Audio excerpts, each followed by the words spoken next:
A pesar de las preocupaciones del día anterior, el camellero explicó al muchacho que los oasis en el desierto eran siempre considerados terreno neutral, porque la mayor parte de sus habitantes eran mujeres y niños, y había oasis en ambos bandos. Así, los guerreros lucharían en las arenas del desierto, pero respetarían el oasis como sus ciudades de refugio. El jefe de la caravana los reunió a todos con cierta dificultad y comenzó a darles instrucciones. Permanecerían allí hasta que la guerra entre los clanes hubiese terminado. Como eran visitantes, deberían compartir las tiendas con los habitantes del oasis, que les cederían los mejores lugares. Eran la hospitalidad que imponía la ley. Después pidió que todos, inclusive sus propios centinelas, entregasen las armas a los hombres indicados por los jefes tribales. Son las reglas de la guerra, explicó el jefe de la caravana. De esta manera, los oasis no pueden hospedar a ejércitos ni a guerreros. Para sorpresa del muchacho, el inglés sacó de su chaqueta un revólver cromado y lo entregó al hombre que recogía las armas.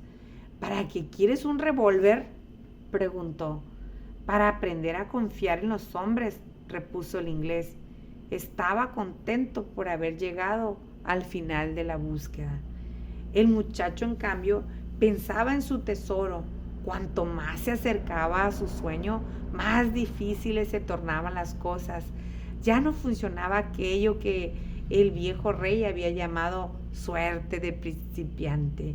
Lo único que él sabía que funcionaba era la prueba de la persistencia y del coraje de quien busca su leyenda personal. Por eso no podía apresurarse ni impacientarse. Si actuara así, terminaría no viendo las señales que Dios había puesto en su camino. ¿Que Dios colocó en mi camino?, pensó el muchacho sorprendido. Hasta aquel momento había considerado las señales como algo perteneciente al mundo, algo como comer o dormir, algo como buscar un amor o conseguir un empleo.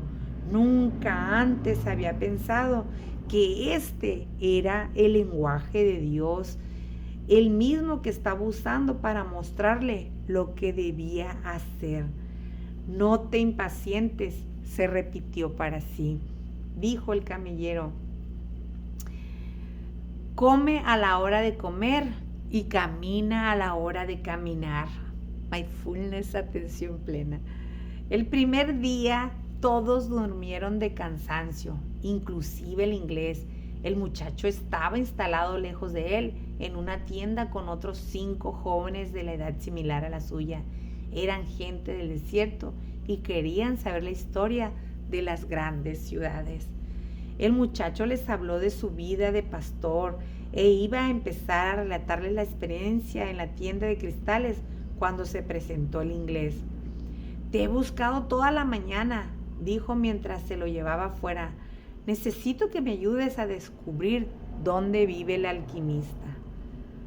Empezaron por recorrer las tiendas donde vivieran hombres solos. Un alquimista seguramente viviría de manera diferente de las otras personas del oasis y sería muy probable que en su tienda hubiera un horno permanentemente encendido.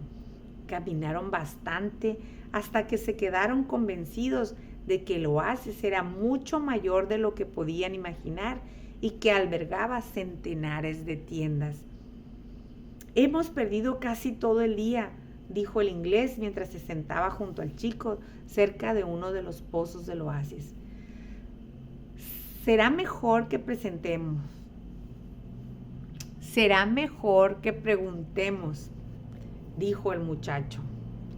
El inglés no querría revelar su presencia en el oasis y se mostró indeciso ante la sugerencia, pero acabó accediendo y le pidió al muchacho que hablara mejor el árabe que lo hiciera. Este se aproximó a una mujer que había ido al pozo para llenar de agua un saco de piel del carnero. Buenas tardes, señora. Me gustaría saber dónde vive un alquimista en este oasis, preguntó el muchacho. La mujer le respondió que jamás había oído hablar de eso y se marchó inmediatamente. Antes, no obstante, avisó al chico de que no debía conversar con mujeres vestidas de negro porque eran mujeres casadas y él tenía que respetar la tradición. El inglés se quedó decepcionadísimo. Había hecho todo el viaje para nada. El muchacho también se entristeció.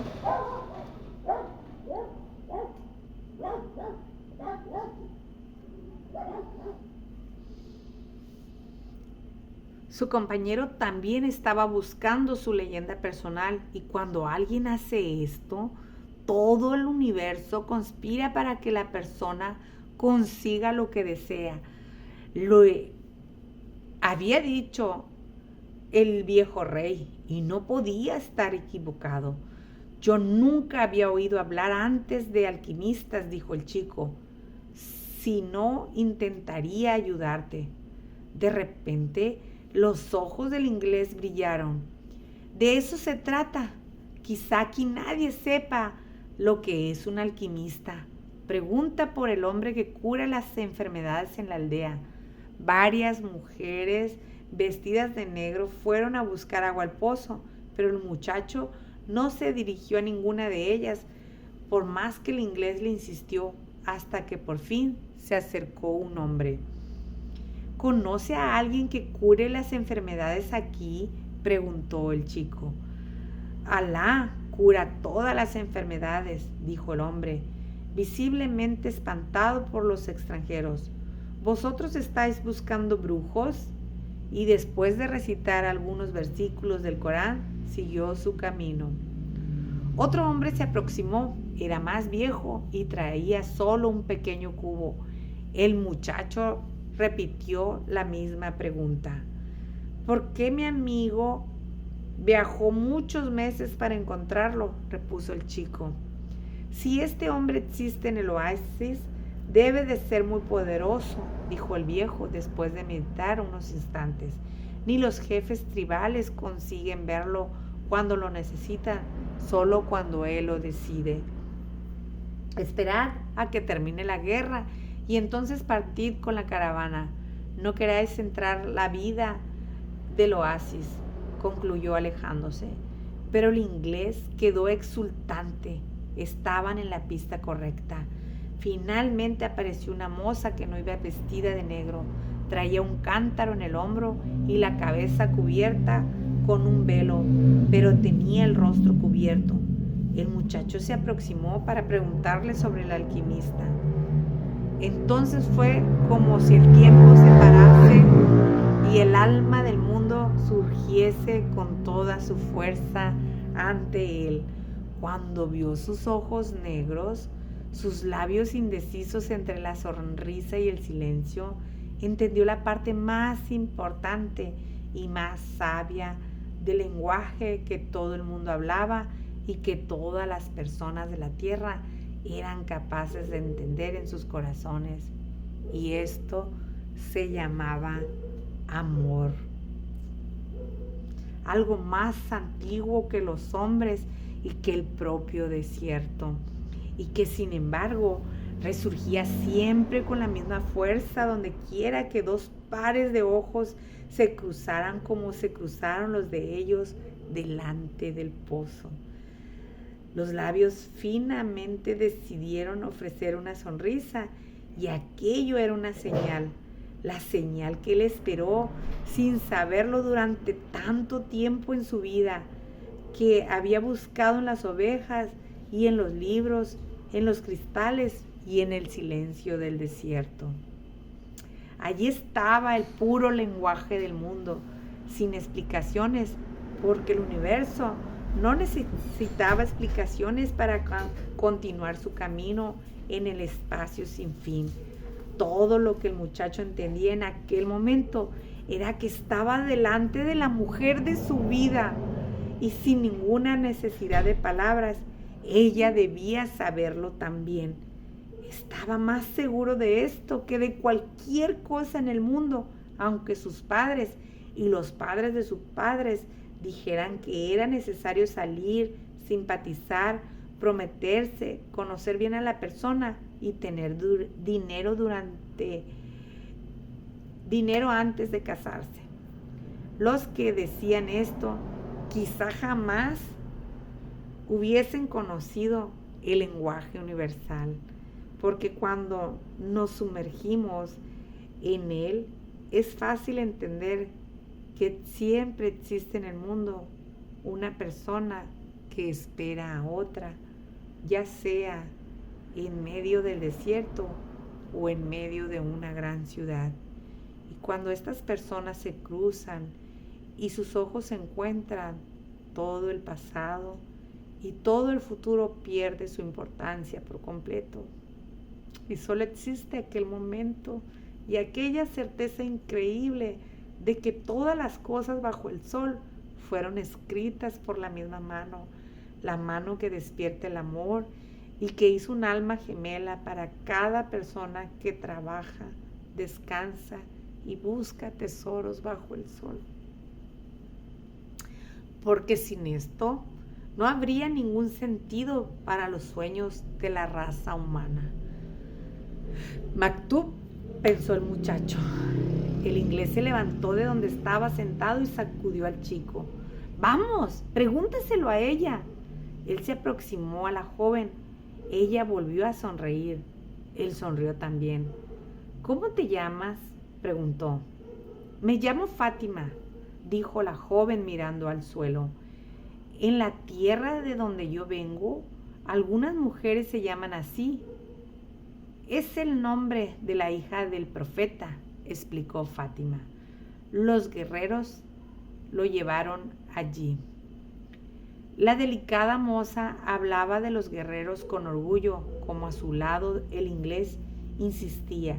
El muchacho le preguntó por el hombre que curaba todas las enfermedades. Es un hombre que conoce los secretos del mundo, conversa con los demás del desierto, dijo ella. Con los Dijins del desierto. Los Dijins eran los demonios. La moza señaló hacia el sur, hacia el lugar donde habitaba aquel extraño hombre. Después llenó su cántaro y se fue. El inglés fue también en busca del alquimista y el muchacho se quedó mucho tiempo sentado al lado del pozo, entendiendo que algún día el levante había dejado en su rostro el perfume de aquella mujer y que ya la amaba incluso antes de saber que existía, y que su amor por ella haría que encontrase todos los tesoros del mundo. Al día siguiente, el muchacho volvió al pozo a esperar a la moza. Para su sorpresa, se encontró allí con el inglés, mirando por primera vez hacia el desierto. Esperé toda la tarde y toda la noche, le dijo. Él llegó con las primeras estrellas. Le conté lo que estaba buscando. Entonces él me preguntó si ya había transformado el plomo en oro. Y yo le dije que eso es lo que vine a aprender. Y me mandó intentarlo.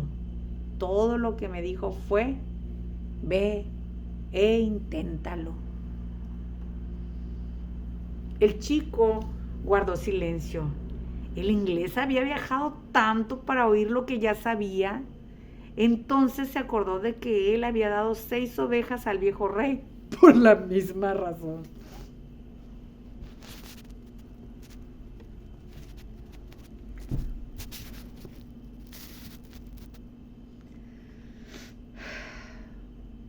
Entonces, inténtelo, le dijo al inglés. Es lo que voy a hacer y empezaré ahora. Al poco rato de haberse ido el inglés, llegó Fátima para recoger agua con su cántaro. Vine a decirte una cosa muy sencilla, dijo el chico. Quiero que seas mi mujer. Te amo. La moza dejó que su cántaro derramase el agua. Te esperaré aquí todos los días. Crucé el desierto en busca de un tesoro que se encuentra cerca de las pirámides. La guerra fue para mí una maldición, pero ahora la veo como una bendición porque me mantiene cerca de ti. La guerra se acabará algún día, dijo la moza. El muchacho miró las datileras del oasis. Había sido pastor y allí existían muchas ovejas. Fátima era más importante que el tesoro. Los guerreros buscan sus tesoros, dijo la joven, como si estuviera adivinando el pensamiento del muchacho. Y las mujeres del desierto están orgullosas de sus guerreros. Después volvió a llenar el cántaro y se fue. Todos los días el muchacho iba al pozo a esperar a Fátima. Le contó su vida de pastor, su encuentro con el rey, su estancia en la tienda de cristales. Se hicieron amigos y, a excepción de los 15 minutos que pasaba con ella, el resto del día se le hacía interminable. Cuando ya llevaba casi un mes en el oasis, el jefe de la caravana los convocó a todos para una reunión. No sabemos cuándo se va a acabar la guerra y no podemos seguir el viaje, dijo. Los combates durarán mucho tiempo, tal vez muchos años. Cuentan con guerreros fuertes y valientes en ambos bandos y existe el honor de combatir en ambos ejércitos. No es una guerra entre buenos y malos, es una guerra entre fuerzas que luchan por el mismo poder, y cuando este tipo de batalla comienza, se prolonga más que las otras, porque Alá está en ambos bandos. Las personas se dispersaron. El muchacho se volvió a encontrar con Fátima aquella tarde y le habló de la reunión. El segundo día que nos encontramos, dijo ella, me hablaste de tu amor, después me enseñaste cosas bellas como el lenguaje del alma y del mundo. Todo esto me hace poco a poco ser parte de ti. El muchacho oía su voz y la encontraba más hermosa que el sonido del viento entre las hojas de las datileras. Hace mucho tiempo que estuve aquí en este pozo esperándote. No consigo recordar mi pasado, la tradición, la manera en que los hombres esperan que se comporten las mujeres del desierto. Desde pequeña soñaba que el desierto me traería el mayor regalo de mi vida. Este regalo llegó por fin y eres tú. El muchacho sintió deseos de tocar su mano, pero Fátima estaba sosteniendo las asas del cántaro. Tú me hablaste de tus sueños, del viejo rey y del tesoro. Me hablaste de las señales. Ya no tengo miedo de nada, porque fueron estas señales las que te trajeron a mí, y yo soy parte de tu sueño, de tu leyenda personal, como tú sueles decir. Por eso quiero que sigas en la dirección de lo que viniste a buscar. Si tienes que esperar hasta el final de la guerra, muy bien, pero si tienes que partir antes, ve en dirección a tu leyenda. Las dunas cambian con el viento, pero el desierto sigue siendo el mismo. Así sucederá con nuestro amor. Maktub añadió, si yo soy parte de tu leyenda, tú volverás un día. El muchacho se quedó triste tras el encuentro con Fátima. Se acordaba de mucha gente que había conocido. A los pastores casados les costaba mucho convencer a sus esposas de que debían andar por los campos.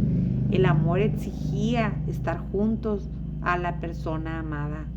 Al día siguiente contó todo esto a Fátima. El desierto se lleva a nuestros hombres y no siempre los devuelve, dijo ella. Entonces nos acostumbramos a esto y ellos pasan a existir en las nubes sin lluvia, en los animales que se esconden entre las praderas, en el agua que brota generosa de la tierra. Pasan a formar parte de todo, pasan a ser el alma del mundo. Algunos vuelven y entonces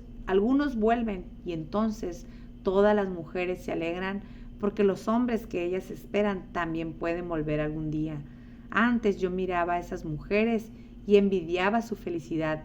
Ahora yo también tendré a una persona que esperar. Soy una mujer del desierto y estoy orgullosa de ello. Quiero que mi hombre también camine libre como el viento que mueve las dunas. También quiero poder ver a mi hombre en las nubes, en los animales y en el agua. El muchacho fue a buscar al inglés. Quería hablarle de Fátima. Se sorprendió al ver que el inglés había construido un pequeño horno al lado de su tienda. Era un horno extraño, con un frasco transparente encima. El inglés alimentaba el fuego con leña y miraba el desierto. Sus ojos parecían brillar más cuando pasaba todo el tiempo leyendo libros. Esta es la primera fase del trabajo, dijo. Tenemos que separar el azufre impuro, pero esto no puede tener miedo de fallar. El miedo a fallar fue lo que me impidió intentar la gran obra hasta hoy. Es ahora cuando estoy empezando lo que debería haber comenzado 10 años atrás, pero me siento feliz de no haber esperado 20 años para esto. Y continuó alimentando el fuego y mirando el desierto. El muchacho se quedó junto a él un rato, hasta que el desierto comenzó a ponerse rosado con la luz del atardecer. Entonces sintió un inmenso deseo de ir hasta allí para ver si el silencio conseguía responder sus preguntas. Caminó sin rumbo por algún tiempo, manteniendo las palmeras del oasis al alcance de sus ojos. Escuchaba el viento y sentía las piedras bajo sus pies. A veces encontraba alguna concha y sabía que aquel desierto en una época remota había sido un gran mar. Después se sentó sobre una piedra y se dejó hipnotizar por el horizonte que tenía delante de él. No conseguía entender el amor sin el sentimiento de posesión, pero Fátima era una mujer del desierto y si alguien podía enseñarle esto, era el desierto. Se quedó así sin pensar en nada hasta que presintió un movimiento sobre su cabeza. Miró hacia el cielo y vio que eran 2 gavilanes que volaban muy alto. El muchacho observó a los gavilanes y los dibujos que trazaban en el cielo. Parecía una cosa desordenada y sin embargo tenían algún sentido para él, solo que no conseguía comprender su significado. Decidió que debía acompañar con los ojos el movimiento de los pájaros y quizás entonces pudiera leer algo. Tal vez el desierto pudiera explicarle el amor sin posesión. Empezó a sentir sueño. Su corazón le pidió que no se durmiera. Por el contrario, debía entregarse. Estaba penetrando en el lenguaje del mundo y todo en esta tierra tiene sentido, incluso el vuelo de los gavilanes, dijo, y aprovechó la ocasión para agradecer el hecho de estar lleno de amor por una mujer. Cuando se ama, las cosas adquieren aún más sentido, pensó. De repente, un gavilán dio una rápida zambullida en el cielo y atacó al otro. Cuando hizo este movimiento, el muchacho tuvo una súbita y rápida visión. Un ejército con la espada desenvainada entraba en el oasis. La visión desapareció enseguida, pero aquello le dejó sobresaltado. Había oído hablar de los espejismos y ya había visto algunos. Eran deseos que se materializaban sobre la arena del desierto. Sin embargo, él no deseaba que ningún ejército invadiera el oasis. Decidió olvidar todo aquello y volver a su meditación. Intentó nuevamente concentrarse en el desierto, color de rosa y en las piedras, pero algo en su corazón se mantenía intranquilo. Sigue siempre las señales, le había dicho el rey. Y el muchacho pensó en Fátima. Se acordó de lo que había visto y presintió lo que estaba a punto de suceder. Con mucha dificultad salió del trance en que había entrado. Se levantó y comenzó a caminar en dirección de las palmeras. Una vez más percibía el múltiple lenguaje de las cosas. Esta vez el desierto era seguro y el oasis se había transformado en un peligro. El camellero estaba sentado al pie de la datilera, contemplando también la puerta del sol. Vio salir al muchacho de detrás de una de las dunas. «Se aproxima un ejército», dijo. «He tenido una visión». «El desierto llena de visiones el corazón de un hombre», repuso el camellero. Pero el muchacho le explicó lo de los gavilanes. Estaban contemplando su vuelo cuando se había sumergido de repente en el alma del mundo. El camellero permaneció callado. Entendía lo que el muchacho decía.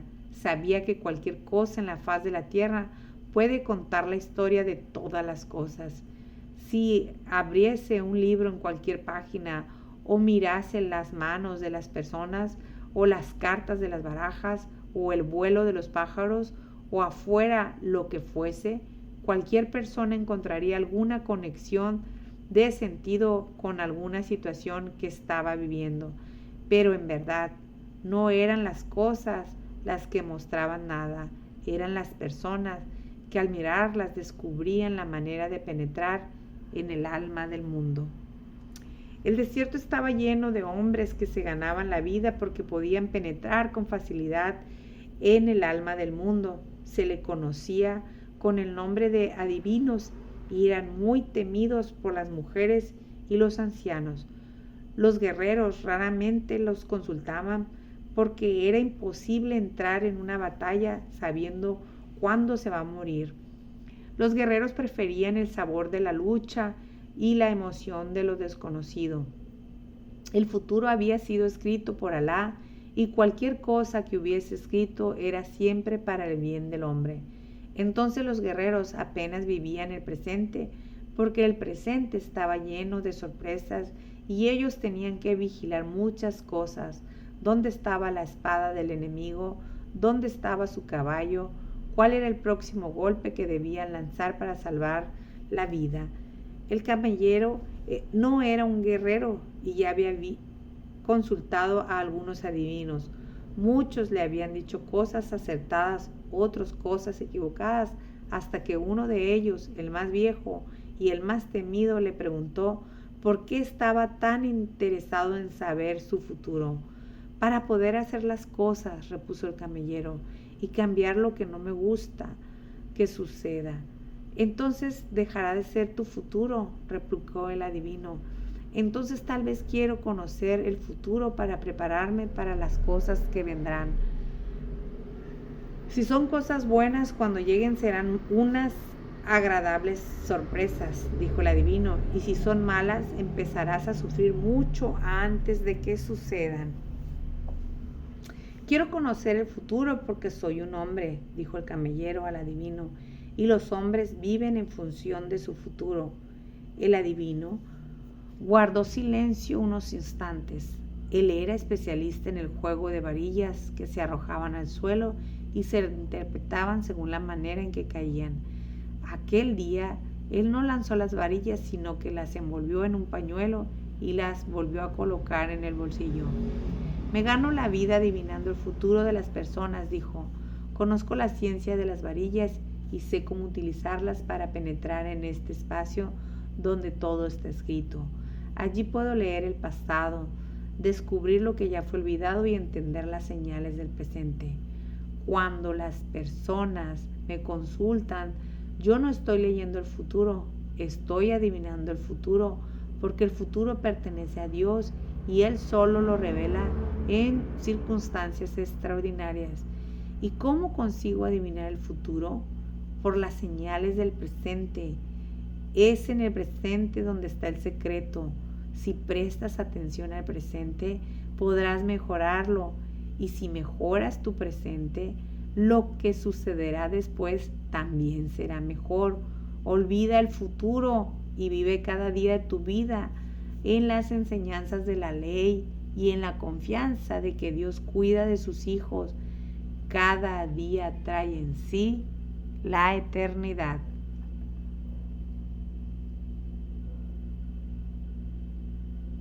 El camellero quiso saber cuáles eran las circunstancias en las que Dios permite ver el futuro.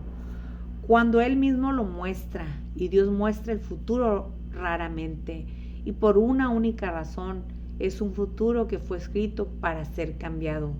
Dios había mostrado un futuro al muchacho, pensó el camellero, porque quería que el muchacho fuese su instrumento. Ve a hablar con los jefes tribales, le dijo, háblales de los guerreros que se aproximan. Se reirán de mí. Son hombres del desierto y los hombres del desierto están acostumbrados a las señales. Entonces ya deben saberlo. Ellos no se preocupan por eso. Creen que si tienen que saber algo que Alá quiera contarles, lo sabrán a través de alguna persona. Ya pasó muchas veces antes, pero hoy esa persona eres tú. El muchacho pensó en Fátima y decidió ir a ver a los jefes tribales. Traigo señales del desierto, dijo al guardián que estaba frente a las encontradas de la inmensa tienda blanca, en el centro del oasis. Quiero ver a los jefes. El guarda no respondió. Entró y tardó mucho en regresar. Lo hizo acompañado de un árabe joven, vestido de blanco y oro. El muchacho contó al joven lo que había visto. Él le pidió que esperase un poco y volvió a entrar. Cayó la noche. Entraron y salieron varios árabes y mercaderes. Poco a poco las hogueras se fueron apagando y el oasis comenzó a quedar tan silencioso como el desierto. Solo la luz de la gran tienda continuaba encendida durante todo este tiempo. El muchacho estuvo pensando en Fátima, aún sin comprender la conversación de aquella tarde.